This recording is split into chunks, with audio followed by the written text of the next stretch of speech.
Hi guys! Welcome back to my channel. So, ang video natin ngayon guys is mag-unboxing tayo. Actually, na-unbox na natin yung i-unbox natin. Ulit-ulit. So, yun guys. Kasi may bagong phone ako. At ito yun. The Realme 6. So, let's start. Ganito siya guys. Ganito. First impression lang sa new phone. Tapos, may paganito sila. Ang naman is the free jelly case na medyo tinted. May guide. Tsaka yung warranty ng Realme. So, nandito yung pin para sa ating sa SD. Para sa SIM slots. So, ito. At ito siya guys. Yung bonggang-bongga. So, ang color nito is comic blue.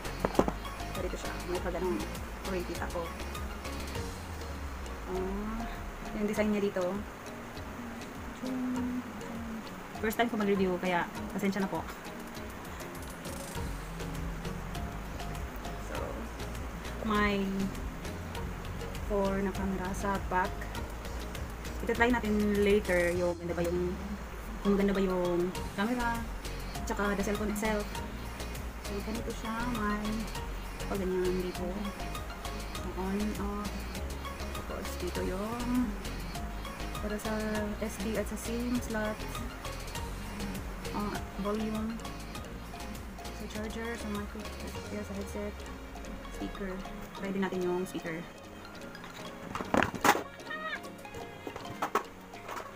Tara yung charger. Ito yung charger.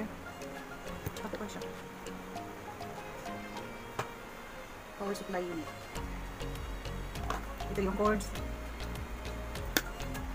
Na-open na namin ito kanina sa mall, kaya ganun. Hindi na siya naka-plastic. Ito yung charger niya. I-try din natin yung fast charger ba siya or kasi sabi fast charger daw mga 1 hour maku-full ka na. So, ito siya guys. Ang ganda, bongga. Sulit ng device na to because for as long as the internal is okay na ako. And speaking of internals nito guys, ang device na meron ako is 8 gig 128 internal storage. So available din ang 4 gig nito ng 4 gig at 128 internal storage. Yeah. Available din ang 4 gig nito for only 11,990. So yes guys, very napakasulit nito guys kasi ang laki ng storage niya. So napakalaking tulong niya sa trabaho ko kasi ang dami kong sinisave na mga files. Yes guys, yun lang. So actually available din ang white nito. Dalawang variant, dalawang color ang available nito. The blue and comic blue and white. So yung sa akin is comic blue. So ganito guys. Papakita ko din yung sample ng videos kasi stable yung video nitong camera nito. Grabe. Yung slow motion selfies meron din ito guys. So yes, so i-try natin yung camera guys. Ito yung camera.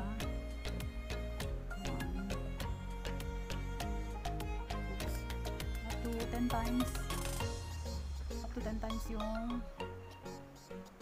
times yung ano niya guys. Uy, yung zoom niya, tapos klarong-klaro. Yung video niya, ayan.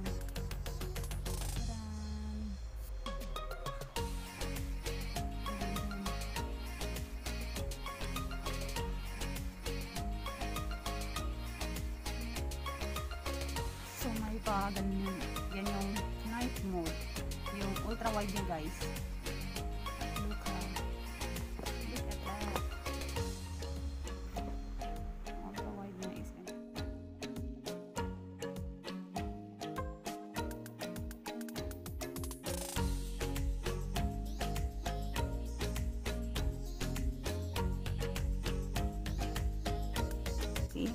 Look at the design guys. May pa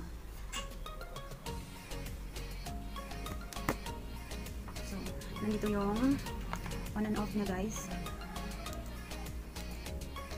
At design na din dito yung, nandito na rin yung sa fingerprints. Ang fingerprints ba na sensor. Nandito yung camera, the quad camera. Medyo makapal